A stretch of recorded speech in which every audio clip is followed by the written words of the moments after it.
This is a book called Wormwood, and there's a lot of details in here that'll prove that the world is upside down.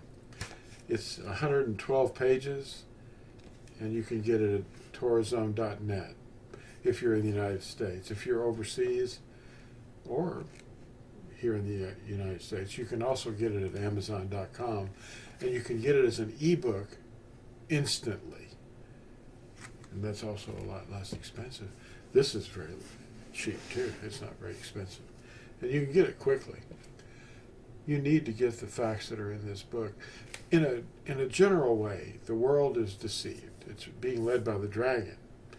And the dragon has deceived the whole world. And he's guiding them to disobey. Wormwood is what we're feeding on until we get to the truth. And we can't get to the truth until we receive the Ruach HaKodesh, which is the spirit of Yahusha. They even lie about his name. J-E-S-U-S. That's what the translators have fed to us, and that's Wormwood, because they've altered his name and altered his word. They're not living by his word. The footnotes tell you, oh, that's not for you. It is. It's for the whole world. Hebrew is the source of all the other translations, and they're based on the Hebrew. It's the standard by which we must prove our belief. The uninspired translations, because they're interpretations, they weren't written by a prophet, they're interpretations. The uninspired translations do not support the inspired Hebrew text, but rather the Hebrew is used to test and support how well the translators did their work. They removed the name of Yahuwah in their translations at least 6,823 times. They removed his name, and they admit it in the preface.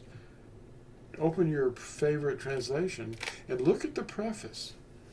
I talked to a pastor, a year and a half, 2 years ago, and he said he'd never read the preface of his King James or NIV or any of them.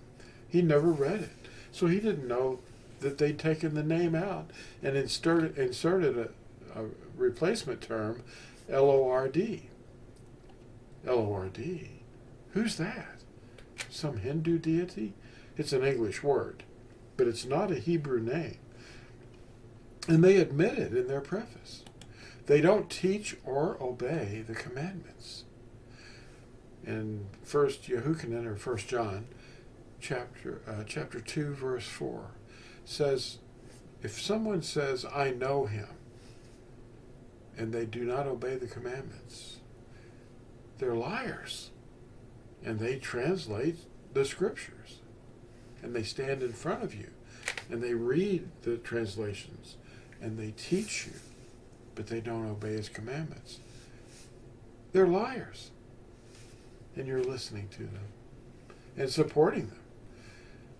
They want the tithe, but they don't want to obey the commandments. They don't teach or obey the commandments, but shun them and accuse those who obey the commandments of being heretics. Which behavior is trustworthy? Obedience or disobedience? The test is not only one of logic, but it's known truth. The whole world follows the beast, the dragon, and the obedient are enraging the dragon. That's what the scriptures say. If you read Revelation 12, verse 17, the obedient ones enrage the dragon. The dragon is not enraged at the disobedient, and this fact proves by logical deduction that disobedience is wrong and obedience is the correct choice. Now listen to this carefully. One cannot repent and stay disobedient at the same time. Yahusha is coming to punish those who have disobeyed his everlasting covenant. read Yeshayahu or Isaiah 25, Malachi 4, and Revelation 22, especially verses 22 through 14 through 15. That's Revelation 22, verses 14 through 15. He's not coming to punish the obedient ones. That would be madness. Thanks for watching, and we'll see you in the next exciting